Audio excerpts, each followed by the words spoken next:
Exclusively designed by Nixie Nax Arts, we bring you our second exclusive mat with the colossal Rainbow Neos taking on Red Eyes Dragoon, using both Dark Magician and Red Eyes alongside Elemental Hero Neos and of course Rainbow Dragon.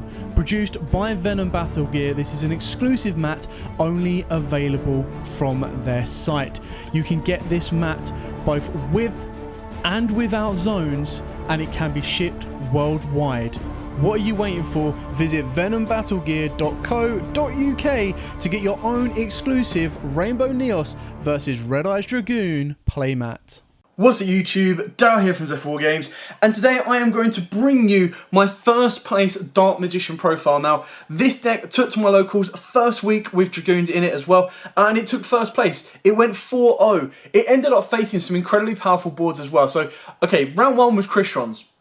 Naturally not a meta contender. Round 2 was Thunder Dragons. Now, it was Thunder Dragons with Dragoons, and for those of you that don't know what the typical Thunder Dragon board is right now, the Thunder Dragon board can use an Ashatos or a Protoss and call a particular attribute or type and lock you out for a turn as well. Not to mention it's then backed up by Titan and loads of other Chaos monsters as well. Moving into round 3, there was of course Shaddoll Invoked. Now, Shaddoll Invoked, in my opinion, was the #1 deck before lockdown. It was incredibly powerful. To be able to have your board with a Winder, a Macabre, plus other ways of during your opponent's turn to even play through Dark Rulers, use fusion materials, make a second Winder, recur resources, it was incredibly powerful. And then the final round was of course against Dinos. Now we all saw what Team Sam could do with Dinos, and the person that I was facing was no different. Incredibly powerful deck. UCT is an insanely scary boss monster. But what I'm going to do is I'm going to take you through this profile. I'm going to do it a little bit differently. I'm going to try and lay it all out in front of you. I'm going to talk you through what cards I swapped in, what cards I swapped out for sides and certain matchups. And then I'll also talk to you about core cards throughout the deck. And then towards the end, I'll try and show you particular combos with the deck. And I'll also talk about the positives and negatives of this particular build and stuff that I will be changing in the future. Before we get started, please smash that like button, hit that notification bell and subscribe so you do not miss out on any more Yu-Gi-Oh content. Like I said, I'm going to get some duels of this deck done as well for you guys, and Joe's also put together a couple of really cool, spicy and budget decks coming up from the Megatins as well. With that said and done, ladies and gentlemen, let's get on to today's profile of first place Dark Magicians with Dragoons. So this is pure Dark Magician, none of this, oh look, I've got a Dark Magician, a Red Eyes and a Red Eyes fusion with that. No, this is of course Dark Magicians. So because it is Dark Magicians, well that means you do need to be playing free. I mean come on, it's not really a Dark Magician deck if you're not playing free Dark Magicians. So we do play triple Dark Magician. We back this up with of course triple Magician's Rod.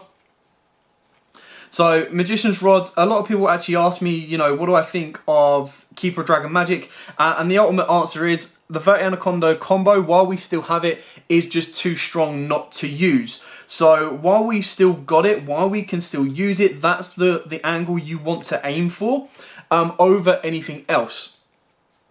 So, the Keeper of Dragon Magic, locking you into fusions was quite difficult to kind of deal with, which is why I've kind of decided to cut it out. And, of course, the biggest clash with Rod was a very big issue. You'll actually find there's a lot of combos for in this deck that get you where you need to go. Now, because we want it as competitive as possible, we do play triple Magician Souls.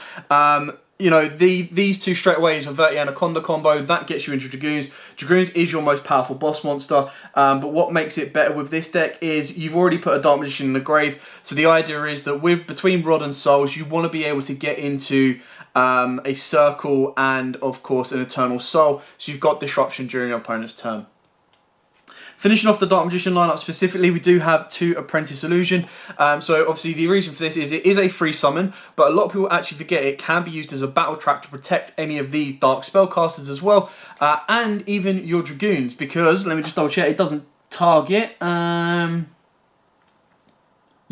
you can even drop this on top of your Dragoons and make your Dragoons 5k or 6k, depending on, but it does need to battle something, and the chances are Dragoons is going to pop and clear them off anyway, but it is something that you are aware of. Then, of course, we've got the Triple Jester Conflict. Like I said, this isn't different from my previous build. There's a couple of little texts that I'll be changing out, but I'm going to burn through the profile and then I'm going to show you everything in one go. What I will take out, what's useful, what isn't useful. Then of course we've got the one Red Eyes Black Dragon, and then we've got the one Obelisk the Tormentor and the one Buster Whelp. Now, Buster Whelp is very important for going first because it then stops you getting super polyed. It also causes your opponent a lot of issues. The biggest downside is it can only be targeted or equipped to the Verti Anaconda when you make that play live, because you can't target Dragoons with it. But that still gives your opponent a lot to deal with because they've got to get past your 1500 Verti Anaconda, use up a battle phase, all without triggering Dragoon's effect as well, because then Dragoons is just going to be boosted himself.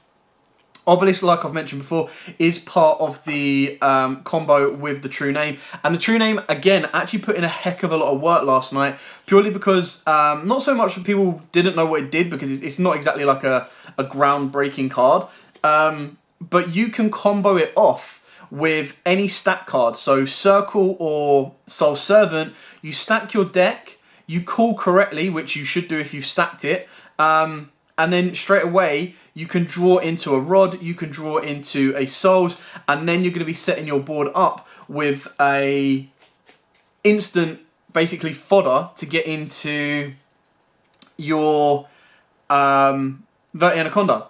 And what I found really, really helpful in this deck was there was a lot of times that I was able to kind of bait my opponent out and play around it, like normal Rod, Feck Veiler, cool, or Infinite Impermanence, cool. And then I'd go, alright, cool, Soul Servant, Circle, Stack, the True Name, Obelisk, boom, Verti Anaconda, and then they can't respond. They just really struggle with that. Dark Magical Circle, triple, standard on that one.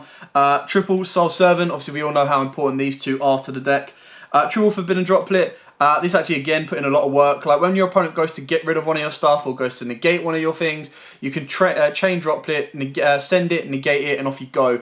And Droplet actually helped me get past UCTs. It also helped me get past Windelocks and stuff like that. So very, very important and very, very helpful. Triple Allure of Darkness and Double Pot Desires. Desires you want to use in Desperation, or you want to use it after you've already made your Verte combo, and then your Desires is going to get you into your extension plays, or of course ideally your Forbidden Droplets and your Gozen matches, and of course your Circles alongside your Eternal Souls. So it just gives you the consistency to keep going. Allure, there's a load of dark targets. You don't mind banishing Apprentice, you don't mind banishing Spare Rods and Souls, and you don't mind banishing Jester Conflicts. Now, the Jester Conflict is in there because, as I explained in my previous profile, you are going to be using it to link climb higher. Jester Conflict is very important to it in order for you to get the Buster Whelp lock, but the Buster Whelp lock is something that I'm considering taking out just as an alternative. You've then got two of the True Names, the one Secrets of Dark Magic, the one Dark Magic Inheritance, and the one Red Ice Fusion. Now, instantly you can see, and I know, I've only got 2 fusion spells in the deck. So what I'm actually considering is I'm considering taking out Secrets of Dark Magic and putting in Magicalized Fusion. You should only need to fuse once, and once you've got that Dragoons on board, your next resort of play is to link climb into Access Code Talker, and you're going to clear the board off from there. So that's where I think Magicalized Fusion could be more useful here, because the only time out of this main deck that you're going to be able to hard mate Dragoons is if you've opened up Buster Whelp and a Dark Magician, or if you turn Dark Magician into an Arm Duct and then you bring back the Dark Magician. So. Then for the traps, triple Gozen match, one with the Dino matchup, very important, very powerful, and triple Eternal Soul. So all of these should make sense to you. The Eternal Soul, like I said, my combo, or what I want to be getting off of Rod is Eternal Soul, Circle. They're the main plays. I want to get those, and then I want to get Verti Anaconda. Now, obviously, this will change if Verti Anaconda gets banned or anything like that happens to it. But as of right now, this is the best way you can play it, because you've got a lot of cards that can bait your opponent's hand traps out. Now, unless they know you're going for a Verti Anaconda, they're probably going to hold their Imperm. Now, if they hold the Imperm, it happens. It's not the end of the world. I did get my Verti Anaconda Impermed, and I was still able to play through it because I was able to back it up with Eternal Souls, Circles, get a Dark Magician in a grave and stuff like that. So it's not the end of the world. You can still play around it. Now, I'm going to go through the side deck, then I'll go through the extra deck. So the side deck was triple Phantasme. I'm just going to put these all to one side. Triple Tactical Talents, triple Artifact Lancia, triple Nibiru, the Primal Being, and triple Evenly Matched. Now, I never put in Evenly Matched at all. There was never a point where I was like, right, okay, I need to put this in. But what I did put in more times than not, which will surprise you lot, was Artifact Lancia. Dinos, Shadow Invoked, even Christians to a certain extent, and of course Thunder Dragons. This won me the game. Like, you shut off dinos, they can't miscellaneous, they lose their entire first turn combo, they can't UCT you, and you just go from there. Shadows, you wait for them to activate Invocation, you then drop this on them, they then lose the Macabre, which then means that their next player is going to be Winder, and you're like, right, okay, I can deal with a Winder. Like, my one special summon's fine, I can get rid of that Winder at that point. So Lancia was being put in. Cards that I was taking out is I was taking out these two straight away. They were very little use to me. And I was also taking out... at one point I took out the Obelisk, and then in my game after that I regretted it, so I put him back in. And I was taking out the Bustle because when you know you're not going first, this really isn't of any use to you in the main deck.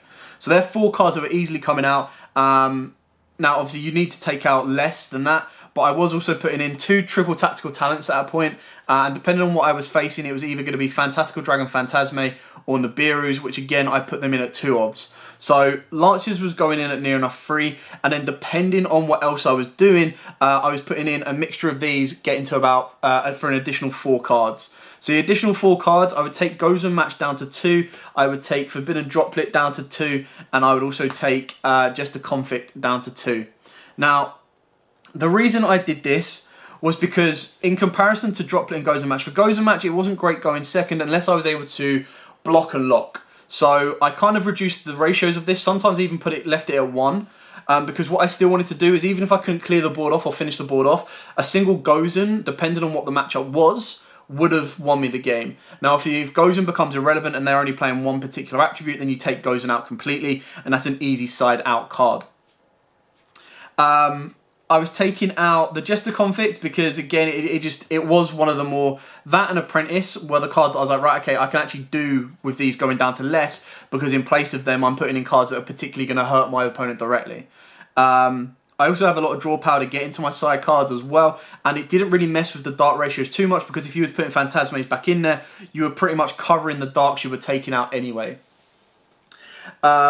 The Droplet went down to 2, was probably the only questionable one. That was the last one I would do. So the Droplet was like, right, okay, I still keep it in at 2, but the Droplet was like, right, okay, I think a Nibiru or a Phantasme is going to be more effective against my opponent, so I'm going to reduce that by 1.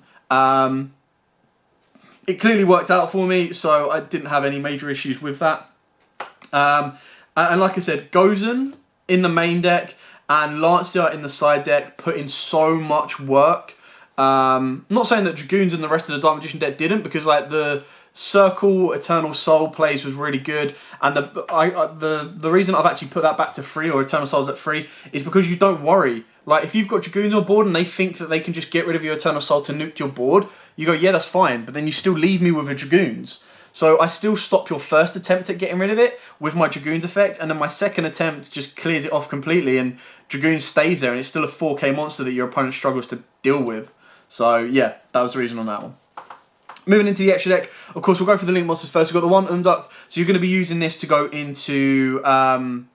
you get your Dark Magician back, Dark Magician into this. It provides you with a dragon that you can then use as link material. But the only time I used this was when my opponent actually put a construct in defense in front of my link zone, and I double checked it. And what I did was I made Umduct, and then if Umduct attacks construct, the ruling was that both of them got destroyed.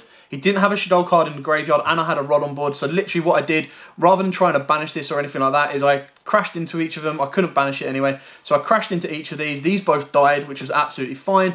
And then my Rod was able to poke him for 16. So Umduct actually won me a game for more than just being a link fodder off. And then after that point, whatever you do from there is good. I did learn a valuable lesson that when I looked at it, my Verte Anaconda. So the reason I did this is I didn't want to go into IP because I had no other material to then link a higher with. And I didn't want to go... I couldn't go into Verte Anaconda because it was Dark Magician. And I had no other way of getting past the construct. So this was my only way of getting rid of construct. Because anything else that's special summoned would have just nuked. So yeah, Umduct won me a game, amazingly.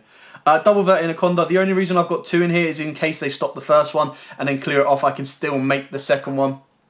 But like I said, if I put Magicalized Fusion in the deck, then 2 is still very, very good. We've got the one IP Masquerena. IP Masquerena is if you're not worried about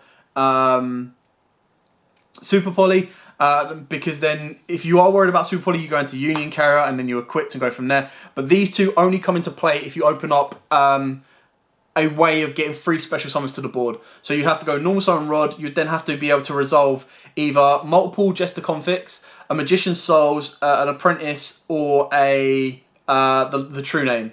So very, very specific on this. And one thing that I was missing that I will want to put in is like a Link Karibo, because at any point you go Jester Conflict, normal summon it, link it into Link Karibo, you've got stuff to do. And a generic Link 2 I'm kind of considering as well. For the Link 3s, we've got the Unicorn to come off of the back of the IP Masquerena. The Blackluster Soldier. I actually made this in the Crystron matchup. They couldn't get past it, won me the duel. Selene, because then Selene can revive any spellcasters, including Dragoons, and she can even go into an access code. So your access code isn't going to be amazing, but the idea is what you do is you go Selene, bring back Dark Magician. Dark Magician then triggers Circle to banish a card. You then turn Dark Magician into Umduct and Selene into access code. Access code is in a dark, you've got a light and a wind in the graveyard. Not to mention, if you've already gone through either an IP Masquerena, I actually even used BLS at one point to put an Earth in the grave as well. You've got 3 attributes you can banish and pop for. And even under Gozen Match, this is a great boss monster. And I actually had to hard make this under Gozen Match. So what I did was I turned 2 of my monsters into an IP Masquerena. I then turned another monster, an IP Masquerena, into Unicorn, discarded a card to spin a card, and then I turned Unicorn plus another monster into Access Code Talker. So all under my own Gozen, which was absolutely fine, but then my Access Code was a 53,000 attack monster and was able to just poke the board apart. For the XYZs, I've got the 1 Ibon Illusion and the 1 Red Eyes Flare Metal. Again, these is more just to explain what I've got and why I've got it. I actually made a bomb once, very, very helpful. I was going to go in Red Eyes Flare, but the bomb was better to banish the dinos because I didn't want to give him dino resource in the graveyard.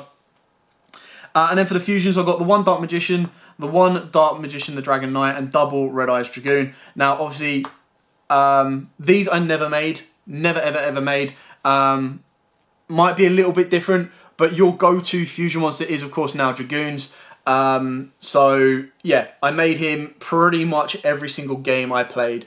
I got super polyed once or twice, I believe. Didn't end the game because I was just like, right, cool, fine, Circle, Navigation, Circle, Eternal Soul, get rid of Dark Magician, wham, bam, thank you, ma'am.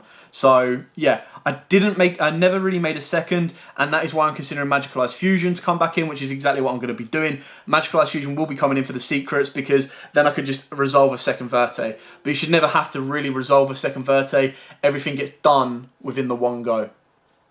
And that, ladies and gentlemen, is it for the profile. If you do have any particular questions of stuff like the matchups I faced or any questions about the matchups, I've tried to make this not so much as long as the last one and going in everything in detail, but just to explain the matchups, explain what I sided in, what I sided out, what I'll be changing, and just give you more of a deck analysis rather than a deck profile. But I also put the profile here at the exact same time so that you could see everything. I have already done the exact same profile, so you can check that out on the channel if you want more in-depth reason as to why it's built this way.